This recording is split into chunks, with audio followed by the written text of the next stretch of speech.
Olá, amigos do canal 10.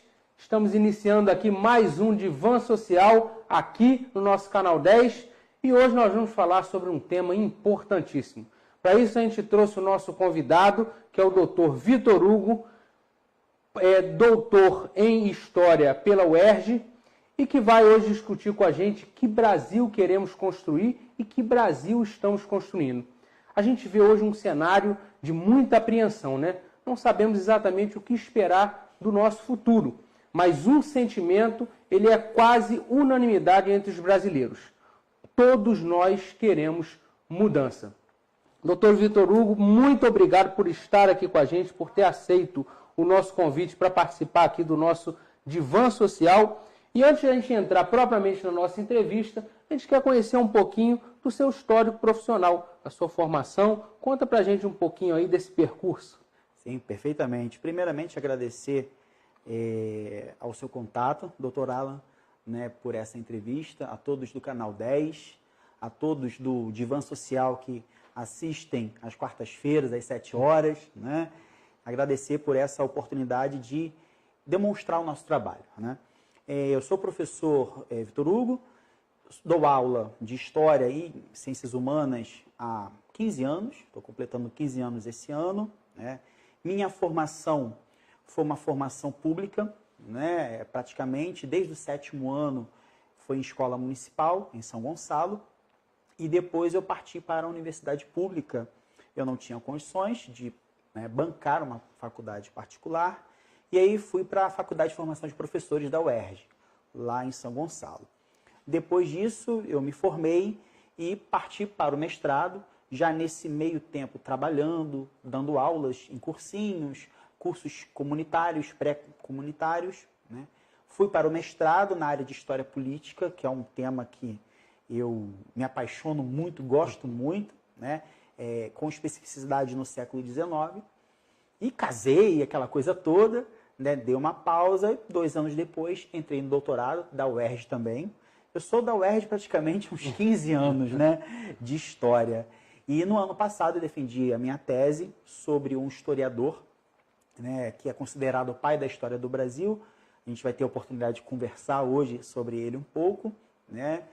E sou professor da rede pública municipal aqui de Maricá, do Estado, dou aula em universidade também. E gosto muito do que faço, sinto muito prazer. Minha mãe falava, quando eu era pequeno, eu queria ser músico. E ela falava assim, música não dá dinheiro. E eu decidi ser professor. Brincadeiras à parte. E dá dinheiro ser professor? Olha, não dá, mas dá muita alegria. Mas como eu sou músico amador, eu gosto de levar o violão para a sala de aula, tentar pegar o tempo de adolescência e jogar na sala de aula, ter contato com essa juventude, que é muito bacana, cheia de ideias. E é isso, estamos aqui para contribuir com a entrevista e com quem desejar. Pois é, agora a gente quer fazer uma análise histórica, Eu acho que o momento do nosso país ele é muito propício para a gente, de alguma forma, fomentar, estimular essa reflexão sobre esse cenário social, sobre o país que nós estamos construindo, o nosso papel nessa construção social, sociopolítica. E aí, obviamente, que a história, o historiador, o professor de história, que também até foi, de uma certa forma, um pouco atacado aí, nos últimos tempos, muito. Porque o professor de história tem, na sua própria formação, o compromisso de fazer com que os sujeitos consigam olhar para a linha histórica, para uma historicidade, para além dos seus muros históricos, para além da sua vida individual, olhar para a história, para o contexto ao qual a pessoa pertence. E eu acho que nesse momento é muito importante a gente utilizar esse caminho, esse conhecimento da própria história para fazer essa reflexão.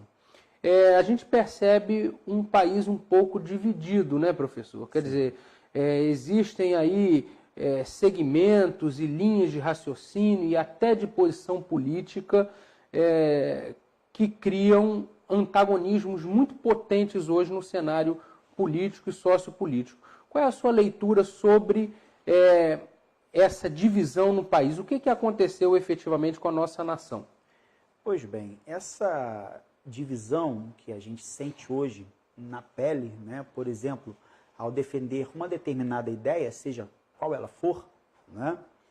E principalmente nas redes sociais, você coloca alguma coisa, alguém acaba rebatendo e tal, mas essa é uma divisão histórica. Em um país em que teve 388 anos de escravidão, né? Montamos esse país foi construído através do trabalho forçado, né? Visto que ninguém quis ser escravo. Eu quero me tornar escravo, né? Não. Foram pessoas escravizadas, trazidas da África, milhões. O Brasil, dos maiores importadores, vamos dizer assim, dessas peças, como eram chamados escravos antigamente. Então, uma sociedade colonial, imperial e republicana, né? A escravidão termina no império, essa divisão já existia na sociedade colonial e imperial entre homens donos de propriedades, livres, e homens não livres, né? Os escravos. Óbvio que isso vai gerar uma visão de mundo, né? Uma visão da classe senhorial, dessa classe proprietária, e vai gerar também, os escravos vão gerar uma visão de mundo. Então, o significado de propriedade para um senhor de escravo era muito diferente dessa noção de propriedade, de liberdade para o escravo, né? Então, andando mais um pouquinho na história, a gente vê, por exemplo, que no segundo reinado, que é o meu período específico, né, havia dois partidos, o conservador e o liberal, né? O conservador, que a gente poderia chamar de direita, e o liberal, a esquerda, isso cometendo até um anacronismo, né? Mas para a gente entender. Esses dois partidos colocavam a sociedade votante, né? Excluindo aquela que não votava, né? Colocava a sociedade que era eleitora em divisões, né? E essas divisões se manifestavam na imprensa. Havia uma imprensa liberal que atacava o governo conservador quando ele chegava ao poder. Havia uma imprensa conservadora que atacava o governo liberal quando chegava ao poder, né? O tempo passa, depois da Guerra do Paraguai, né, ao final da Guerra do Paraguai, em 1870, o Brasil fica mais dividido ainda, com mais um partido chegando, que é o Partido Republicano. Então, é o Partido Conservador, é o Partido Liberal. Muitos dos liberais brigaram entre si, foram para o Partido Republicano, e o Império com essas três principais forças, né? Soma-se a isso também o fato da luta pela liberdade dos escravos, né? Os escravos sempre lutaram por liberdade das mais variadas formas, né? Seja resistindo frontalmente, seja boicotando as plantações, seja fugindo, seja cometendo violência contra os senhores em resposta à violência que eles recebiam desde crianças, né? E aí a gente vê uma sociedade em torno do fim do trabalho escravo, e isso gera um antagonismo. O senhor de escravo dizendo que o imperador queria mexer na propriedade dele, porque ele viu o escravo como propriedade, né? E aí a gente chega na República com essa divisão grande, e a gente vê Vargas, né? Vargas é um divisor de águas, tanto que com Vargas, na Revolução de 30, é considerada uma nova república, é o fim da República Velha, e a partir da era Vargas as coisas ficam mais acirradas, né? Se você tem um apreço pela ação maior do Estado na sociedade, você se situa um pouco mais a favor do Vargas. Se você tem uma visão mais liberal, o Estado menos interventor, vai numa visão mais udenista, e assim por diante. Então, essa divisão que nós estamos sentindo hoje, ela é uma divisão histórica, né, remodelada, porém a gente sente mais porque hoje nós temos facilidade de expor nossas opiniões em canais no Facebook, né, o WhatsApp, grupos de família, em que a gente se expõe, a gente coloca nossas ideias e a gente vê o debate acontecendo. Então, de uma certa forma, é bom esse debate, porque demonstra o que cada um está sentindo. Em períodos, em 2014, houve um grande debate também, né, em relação à presidência, mas no ano passado o debate foi muito maior. Mas há quem diga que, na realidade, hoje, né, essa divisão, ela extrapola o âmbito partidário, né, e ela chega a uma ideologia, uma visão de formato social, ou até de mundo mesmo, né, de dogmas pessoais, né, defendidos por segmentos diferentes. Inclusive, muita gente acha até que não existe mais esquerda ou direita no país, né? Porque a esquerda, ao chegar ao poder, né, de uma certa forma, endireitou-se um pouco, né? Quer dizer, perdeu um pouco aquela característica mais militante, ou esfriou um pouco a militância em prol de uma governabilidade. E, por outro lado, a direita também se aproximou da esquerda e pactuou para estar também na seara do poder, com movimentos e implantações até de cunho socialista. Você acha que não existe mais esquerda e direita no país, ou essa confusão pode ser até que ela se regenere agora? Olha, essa sua questão, doutor Alan, muito interessante. Porque quando você falou dessa questão da esquerda chegando ao poder e se remodelando, né, havia um deputado, né, no século XIX, ele era deputado do Império, e o nome dele era Holanda Cavalcante, né, família tradicional lá de Pernambuco. Ele falava assim: não há nada mais parecido com um conservador quando um liberal chega ao poder. Essa frase parece bem atual, né? Parece bem atual, né? Poderíamos atualizar, mudar os nomes, que a fórmula é parecida. Porque, de fato, isso acontece, né, quando um partido... Porque quando o partido não está acostumado ao executivo, é muito fácil atacar, né? Atacar, propor, colocar o dedo na ferida, porque ele não tem a pretensão, não tem compromisso com a governabilidade. Né? Quando esse partido, seja de esquerda ou direita, né? Quando esse partido chega ao poder, ele começa a sentir o peso do Estado, né? Todos os suas limitações, seus acordos, a ideia de governabilidade, porque tudo pode cair, né? E é necessário, às vezes, sair do conteúdo programático, né? Mas, pensando em esquerda e direita, né, que esse termo é um termo da Revolução Francesa, né? Quando a França, na década de 80, no século XVIII, né, 1780, estava numa crise muito grande, uma crise econômica muito grande, e a sociedade francesa era dividida em 3 estados, terceiro estado, segundo estado e o primeiro, né? E por conta dessa crise, convencionou-se a convocar esses estados gerais, que representavam a população francesa. E quando eles começaram a elaborar, né, a se reunir numa Assembleia Nacional Constituinte, a fim de transformar a monarquia numa monarquia parlamentarista constitucional, os deputados que não queriam que as coisas mudassem, eles, porventura, acabaram sentando à direita no parlamento, né? E aqueles mais exaltados acabaram sentando à esquerda do parlamento, né? Se a gente perceber, né, isso é muito bem representado no Congresso Nacional, com aquele bojo para baixo, onde são as ideias mais tranquilas, mais amenas, e aquela outra com a panela fervendo, vamos dizer, né? Então, esse debate de esquerda e direita, há uns 10 anos, era muito engraçado, na faculdade de História, você poderia, nos debates acadêmicos, né, você poderia falar mal da pessoa, mas ela não poderia ser chamada de direitista. Era uma ofensa irreparável. Amizades se desfaziam. Hoje é muito comum a pessoa se defender como direita, conservadora, o que é democraticamente aceito. Agora, me parece que esse movimento de fusão e esgarçamento, da própria ideologia política, dos próprios partidos políticos, trouxe algumas dobraduras, né?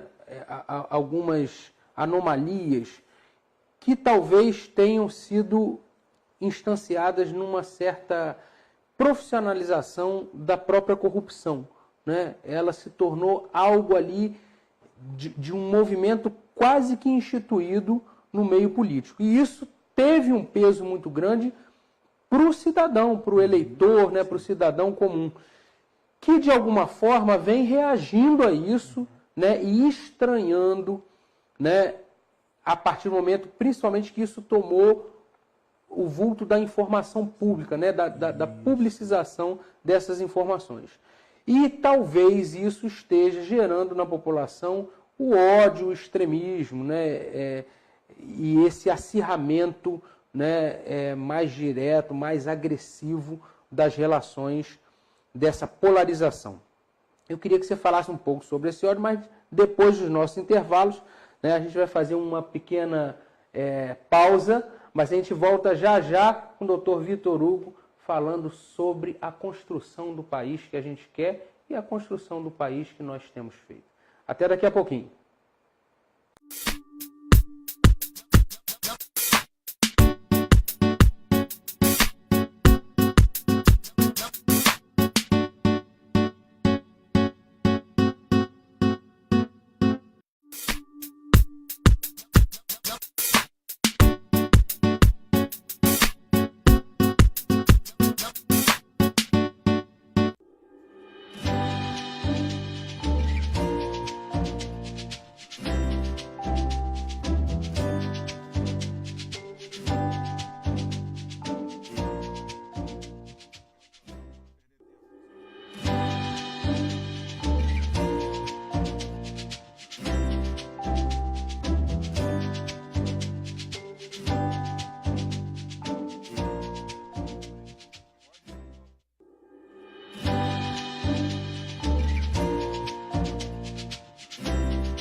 Olá, estamos de volta aqui com o nosso Divã Social no Canal 10 nessa noite de quarta-feira. Para você que está chegando agora, o nosso tema de hoje é qual o país que nós estamos construindo e qual o país que nós queremos construir. Nosso convidado da noite é o professor Dr. Vitor Hugo, historiador, professor de História, e que está aqui batendo esse papo muito interessante com a gente nessa noite de quarta-feira. Doutor Vitor Hugo, nós falávamos sobre os impactos desse esgarçamento, desse acirramento sociopolítico e principalmente dos efeitos que isso tem tido nas pessoas, né, na população, nos cidadãos. Um dos efeitos que a gente percebe nas redes sociais, na mídia, nas ações das pessoas, é talvez uma certa agressividade quando o embate é político ou ideológico. Esse ódio que a gente tem visto, essa agressividade no discurso, essa polarização, como é que você faz a leitura disso nesse cenário atual? Esse ódio, essa agressividade que a gente ou já sofreu, ou já cometeu, ou já ouviu alguém sofrer ou cometer, né? Isso é porque se dá, de acordo com o professor da UERJ, né, o Luiz Eduardo Soares, que nós vivemos num estado de violência constantemente. Né? Esse estado de violência que a sociedade brasileira vive, por inúmeras questões, inúmeros fatores, e ele cita, por exemplo, a escravidão, né, de lá para cá, a questão da desigualdade social, né? Esse estado de violência, ele faz com que a gente não aceite a diferença. Né? Esse ódio que a gente vê, porque é engraçado, ao mesmo tempo em que uma tragédia acaba unindo um país, o caso mais claro agora é o caso de Brumadinho, em que todos ficaram chocados com a tragédia, mais uma, né? E solidários, né? O brasileiro é solidário, mas a mesma mão que dá é a mesma mão que mata, né? É o que se mata mais mulheres, é o país que mata mais transexuais, né? Então, é muito complicado, é muito dúbio, né, esse comportamento do brasileiro. Óbvio, quando a gente fala comportamento da sociedade violenta, nem todos são. A gente está falando de uma maneira geral, né, analisando isso. Mas o linchamento virtual, porque uma pessoa tem uma ideia diferente, seja ela de esquerda, seja ela de direita, porque as agressões são mútuas, né? E os linchamentos reais, né? Volta e meia aparecem casos de jovens roubando e quando eles são pegos, eles são linchados pela população, são acorrentados, são amarrados em poste. E essa população mais tarde que está fazendo doação, né, para as famílias lá em Brumadinho. Então, é uma sociedade violenta, né, violenta, que tem dificuldade, e não é só o Brasil, é o Ocidente todo, que a gente tem dificuldade em lidar com o diferente. Diferente na questão racial, né? Não que a raça biologicamente exista, mas ela é um conceito antropologicamente estudado, sociologicamente estudado, é diferença de maneira de portar diferente, dificuldade em aceitar o outro porque tem uma orientação sexual diferente, uma orientação religiosa, e aí isso tudo se manifesta agora mais ainda com a questão política. E acaba envolvendo outros elementos, a ponto das pessoas, não está satisfeito, sai do Brasil, vai para tal lugar, vai para Cuba, o outro vai para Miami. Né? Mas eu preciso insistir numa questão que eu acho que talvez seja um dos fatores de maior intolerância hoje, que é a questão da corrupção. Sim. A corrupção, ela tem sido o fio condutor, talvez, dos debates mais acirrados e até mais, de alguma forma, agressivos, né? E a gente precisa fazer uma análise, efetivamente, da corrupção, que não foi descoberta agora e não passou a acontecer agora. Existe um caráter histórico da corrupção, é isso? Sim, existe. Tanto que a sociologia, né, estuda muito isso, chama isso como patrimonialismo. Né? O patrimonialismo foi muito estudado por um advogado, escritor, Raimundo Fauro. Né? Ele falava que o Brasil imperou o patrimonialismo. É a visão dele, muito interessante, por sinal. Herdou essa concepção patrimonialista, né? Patrimonialismo é quando você não faz a distinção entre o que é público e o que é privado.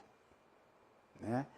E isso é além da corrupção, porque a sociedade brasileira hoje entende a corrupção uma forma de dinheiro, né? A forma mais clássica.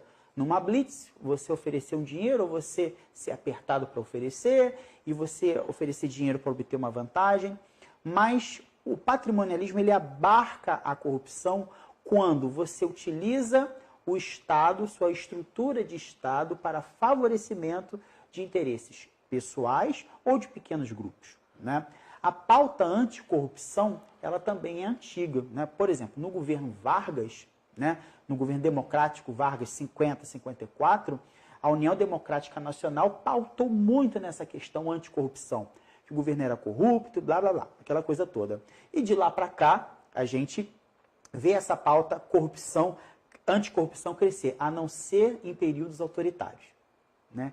Quanto mais é autoritário o governo, mais a sensação de honestidade a gente tem. Por quê? Por conta da imprensa. A imprensa é um fator preponderante para a vigilância do governo. O governo é vigiado pela imprensa, uma imprensa livre. Né? O fato da pauta eleitoral do ano passado, né, se basear na corrupção e na luta contra a corrupção, né, falou-se assim, fulano é ladrão, fulano é isso, fulano é aquilo. Se a gente perceber a composição agora do Senado, se a gente perceber a composição das forças políticas na Câmara dos Deputados, aqueles que lutavam contra a corrupção tiveram que se aliar a esses elementos que eles atacaram antes. Né? Então, a sociedade, né, ela é uma sociedade, a sociedade brasileira, ela é corrupta. Óbvio que as suas instituições, o Congresso Nacional, representa o que a sociedade é. Então, é muito fácil também, doutor Alan, culpar o político. Né? O político é isso, o político é aquilo, mas a pergunta é, quem colocou o político lá? Com certeza, essa reflexão, né, até da nossa responsabilidade nessa mudança de cenário, né, ela precisa ser feita. Mas, de qualquer forma, nós tivemos algum sinal nessa eleição. Quando você pensar que você tem mais de 240 novos congressistas só na Câmara de Deputados, né? E você vê figuras, né? A gente não precisa citar o nome, mas figuras históricas, né? Enraizadas na política brasileira, que não se reelegeram, isso também nos traz algum sinal, né? Alguma leitura importante precisa ser feita. Agora, a minha questão é a seguinte: por mais controverso que seja o momento, por mais incógnito que seja o momento, que a gente não sabe muito bem como as coisas vão ficar, né? Se esse governo ele tem um caráter militar, se não tem, se as liberdades elas vão ser de alguma forma feridas ou não, se a democracia ela vai continuar sendo o mais importante nessa estrutura de base de um governo dito democrático ou não, mas talvez o momento, por todas essas tensões, e principalmente pela possibilidade, aí sim, né, hoje com os meios de comunicação, com o portal de transparência, com os documentos eletrônicos, né, uma mídia amplificada, as mídias sociais, tudo isso, de alguma forma, não favorece que o momento ele seja propício para uma mudança da estrutura política social, principalmente no que diz respeito à corrupção? Sim, com certeza. E a sociedade tem que estar atenta a isso, né? Tem que estar atenta a isso, principalmente quanto mais liberdade nesses meios de comunicação, melhor, né?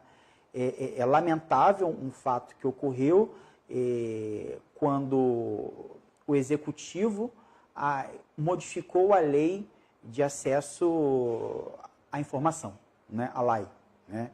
Onde antigamente era só o presidente e o vice-presidente da República, eles classificavam os documentos em secretos, documentos ultra secretos de 15, 20 a 25 anos.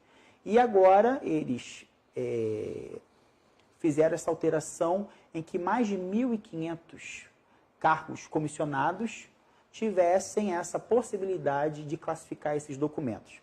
Ou seja, o que veremos, até mesmo nós historiadores, que precisamos de documentos, né, para estudarmos e assim construirmos uma narrativa, com certeza teremos mais dificuldades no futuro, e isso as associações de história, né, estão muito preocupadas, porque aquele documento que daqui a pouquinho estaria liberado para acesso de qualquer cidadão, que o historiador também é um cidadão, não estará mais, porque ele estará na categoria de secreta. Então, quando a gente... Isso foi agora, né? Isso foi agora em janeiro.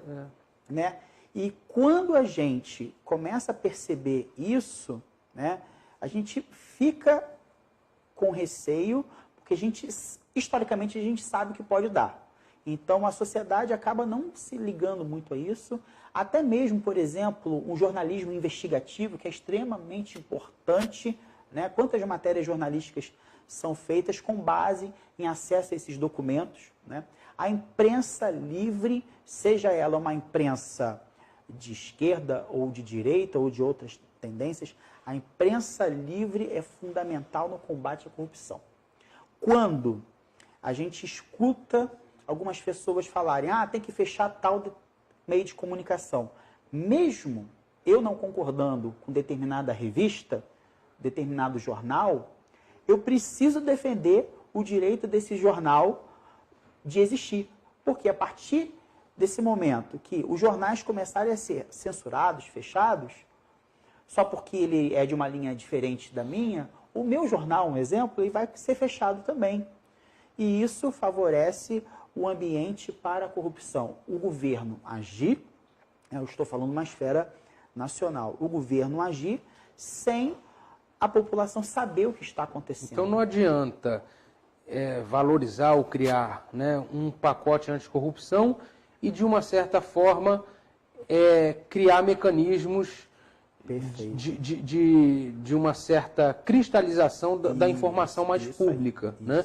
Agora, tem uma coisa que também chama muita atenção em todo esse processo que a gente está vivendo hoje no Brasil, que é um certo protagonismo do judiciário, né? O judiciário, ele se lançou aí nessa empreitada, né? Passou figuras, né, do judiciário a se tornarem figuras públicas, né, inclusive com grande adesão da população, e, de alguma forma, até criando mecanismos de publicização de informações para que a opinião pública também colaborasse com a sua pressão nos processos criminais e jurídicos contra a corrupção. Como é que você vê esse protagonismo do meio jurídico? As questões políticas, né, é o que a gente chama a judicialização da política, né, tudo sendo resolvido na base do STF, né. Isso é um problema grave, porque o debate ele acaba não andando, né, ele acaba não andando e tudo é caminhado para o STF.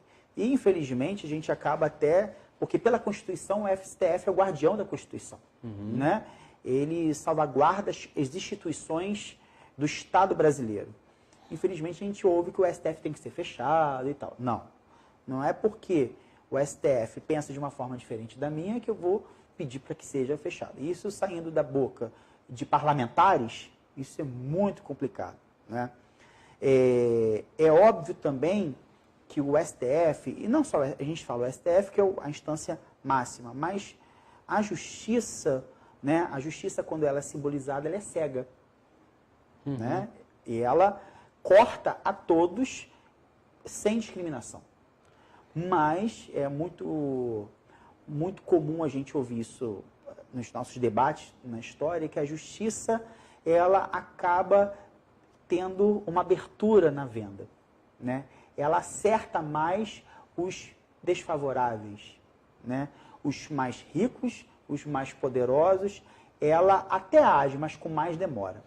Eu acho até que talvez, quando a gente fala dessa questão de um protagonismo do judiciário, nesses processos, que atingiu principalmente os colarinhos brancos, né, e pessoas poderosas, também tem esse lado positivo. Tem o lado negativo de uma judicialização, mas tem o lado positivo de você não protelar, né, excessivamente a penalização de culpado. Mas vamos voltar exatamente nessa questão assim que a gente retornar dos nossos comerciais. É rapidinho, a gente volta já.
Olá, estamos de volta aqui no nosso Divã Social da noite dessa quarta-feira e hoje nós estamos com um tema de muito interesse de todos nós.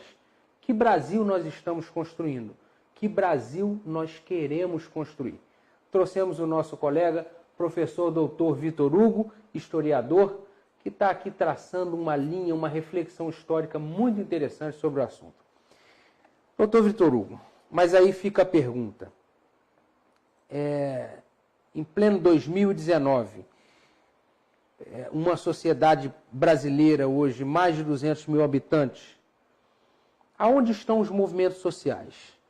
Nós temos um histórico de um povo muito submisso, as pessoas com pouca capacidade de expressão, de insurgência, de questionamento, de posicionamento crítico, de resistência. Mas, ultimamente, nos parecia que isso vinha mudando. E agora a gente vê um certo resfriamento de novo, principalmente dos movimentos sociais coletivos. Aonde estão esses movimentos? Eles vão participar, nós vamos participar, desse grande momento histórico de mudança ou não? Que pergunta, hein? Vamos lá.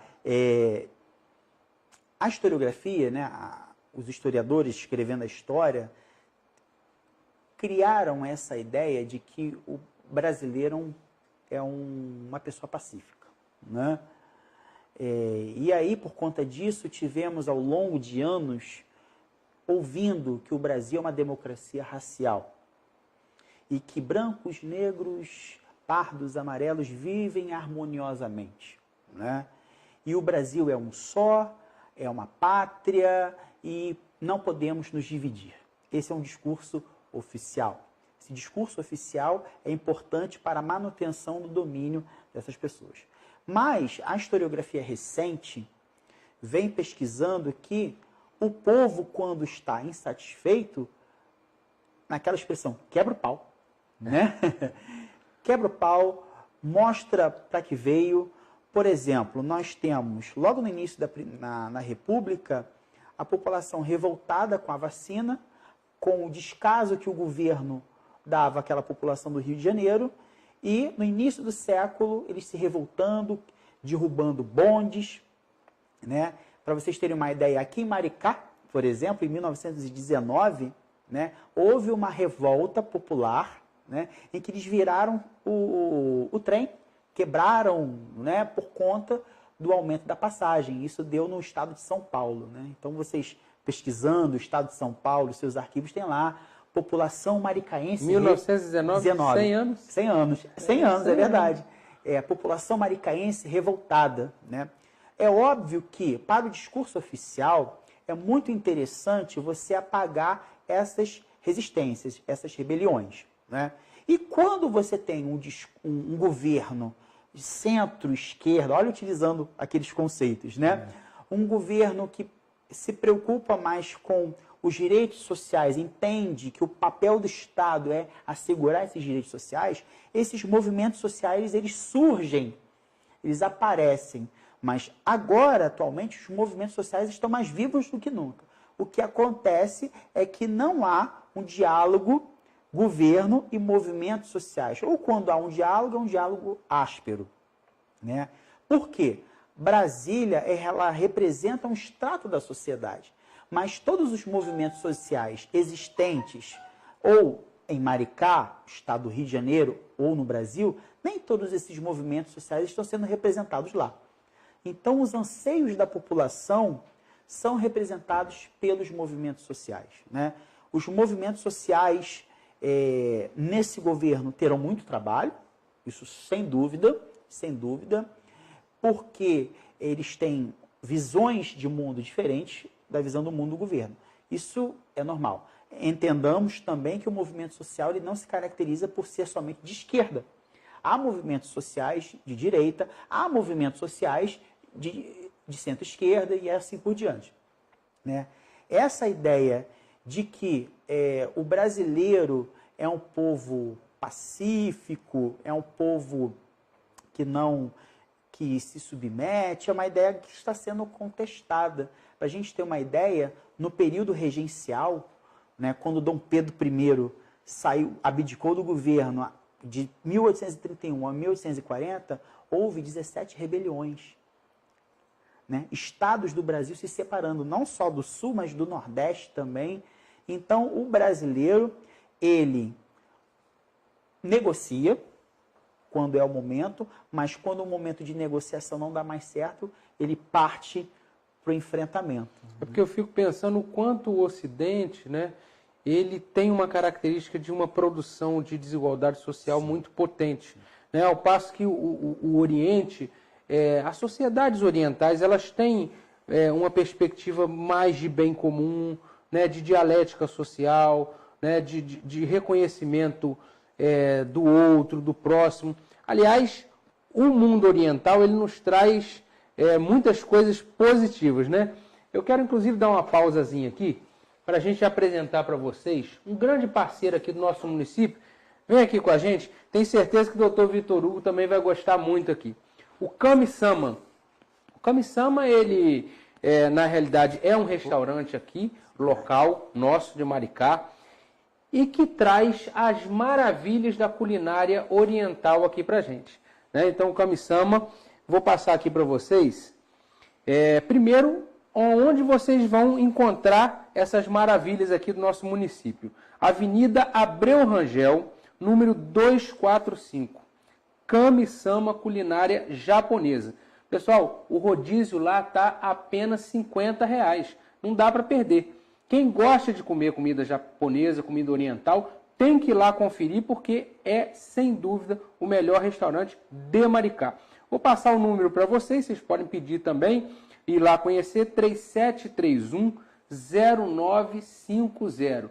Vou repetir de novo, pega a canetinha, anota aí. Kami-sama, 3731-0950. É prata da casa aqui de Maricá.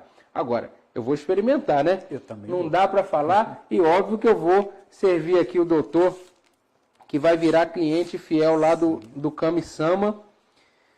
A gente não tem muita habilidade com esses pauzinhos não, mas a gente tenta, Aprende, né? O Isso. importante é a culinária. Então vamos aqui só para vocês conhecerem aqui, gente, ó. Isso aqui é bom demais. E além de tudo é saudável, né? Porque hoje em dia você tem que se preocupar com o que você come, não só com o sabor, mas também com o que você bota no prato. Os nutricionistas costumam dizer que nós somos o que a gente come, né? Então, obviamente, aqui, doutor, Opa, vamos experimentar obrigado. aqui. Essa história aqui, gente, tem muitos milhares de anos, né? Porque a culinária oriental é uma das mais antigas do mundo. Estou meio enrolado aqui com... Mas não tem problema. Vamos Molha aí pra gente furar aqui, ó. Melhor. experimentar o sabor aqui.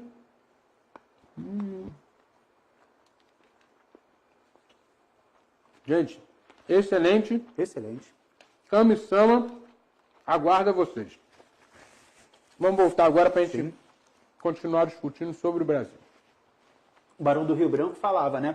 Que não existe política, conversa sem bolinhos, né? Então a gente está falando dessa forma. Não, e por incrível que pareça, a alimentação, a gastronomia, ainda é alguma coisa que une muitas pessoas também, né? E hoje o que a gente precisa no nosso país é muito união. E essa divisão de ideologias, de partido, tudo isso causa uma cisão nacional, né? Continuo achando, também professor que sou, psicólogo, pedagogo, neurocientista. Então, a minha percepção do outro, e principalmente da possibilidade de um posicionamento crítico no outro, eu vejo muito pelo lado do conhecimento, a construção do conhecimento. Você entende também, professor, que o conhecimento ele pode ser um fio condutor ético e potente para essa mudança no país? Com certeza. Eu costumo muito falar com meus alunos, né? O médico salva uma vida. O professor salva uma geração inteira, né? Mostrando para eles a importância não de uma profissão em detrimento da outra, pelo contrário, a importância do conhecimento, né? De valorização do professor, valorização, por conseguinte, do médico, do policial, né? é o conhecimento que vai gerar nesses alunos, nesses jovens, na população, a autorreflexão. Nesse momento de crise que nós estamos numa crise, acabou a eleição, mas estamos numa crise. É nesse momento de crise que a gente pensa mais sobre a vida, né? Ninguém pensa muito quando está em euforia, estado de felicidade aguda, não. É no momento mais pesado da história que a gente começa a perceber que precisamos mudar. É o momento, né? É o momento que a gente percebe que a esquerda precisa refazer, não as suas pautas, mas como ela passa essas pautas para a população. Como a gente estava conversando antes, já no bate-papo, é importante entender que os discursos progressistas não podem ficar para frente da praia e de costas para a favela. Precisa atingir aqueles que são trabalhadores, aqueles que trabalham o dia todo, chegam em casa, não tem tempo, às vezes, para ler, não tem tempo para se dedicar. E como atingir essas pessoas? E como atingir os filhos dessas classes? Eu, como professor de escola pública, né, gosto do que faço e lido diariamente com essas questões, como você lida diariamente com essas questões. E nós vemos, infelizmente, muitos alunos sem esperança, né? Por isso que eu vim com a camisa verde. A ideia de esperança sem perspectiva de futuro. Isso é muito complicado. Inclusive, a gente recebeu uma enormidade de mensagens aqui de ex-alunos seus, né, de pessoas aqui da estrutura da cidade, e vários telespectadores que estão nos acompanhando. Pessoal de Inoã, Itaipuaçu, quero mandar um abraço para todos que estão assistindo a gente na TV, o pessoal que está no Facebook assistindo a gente também pela Web TV. E assim, de algumas rápidas perguntas que eu consegui ler, infelizmente não dá tempo de respondermos a todos. Mas uma das perguntas, as pessoas pedindo exatamente qual seria a grande mensagem de esperança que você, como historiador, já estamos chegando ao final da nossa entrevista, infelizmente, mas qual é a mensagem que você deixaria, professor? Conhecedor da história do nosso país, dessa história recente também, você que tem acompanhado, você que é um servidor público, o que você diria a essa nova geração de historiadores, de pessoas que estão compromissadas e a própria população que também quer ajudar a construir essa história do nosso país? Bom, o que eu posso falar sobre isso é que nós precisamos sair desse espaço privado e atuar cada vez mais nos espaços públicos, tomar os espaços públicos, participar desses movimentos sociais, né? Essa frase antiga do senso comum faz efeito, uma andorinha só não faz verão. É preciso vocês se unirem a pessoas que pensam como vocês, que querem transformação social, não só na cidade, no estado, no Brasil, outro lugar que você está, porque esse programa pode ser assistido em outros países, em qualquer lugar, né? Cada ação uma reflexão. Se a gente age sem reflexão, a gente se torna um robô. Se a gente só reflete sem agir, a gente se torna um burocrata. E aí eu vou citar uma frase, né, de um filósofo que deu muito trabalho, ainda dá, mas é essencial. Os filósofos, e aí eu complemento, os professores, historiadores, sociólogos, não têm feito senão interpretar o mundo de diferentes formas. O que cabe agora é transformá-lo. A gente precisa transformar isso. Então é sair apenas do campo das ideias, porque isso acabou se tornando também uma posição, né, até um vício das pessoas. Muita gente utiliza as redes sociais apenas como um grande muro de lamentações, mas não toma para si essa responsabilidade da transformação.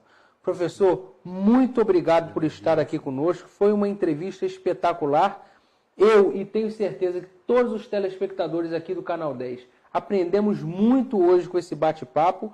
Foi um bate-papo necessário para a população de Maricá, para a população do Rio de Janeiro, para a população do Brasil.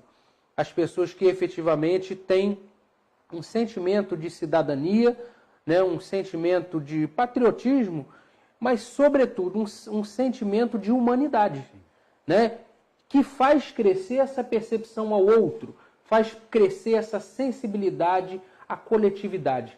Nós não estamos sozinhos.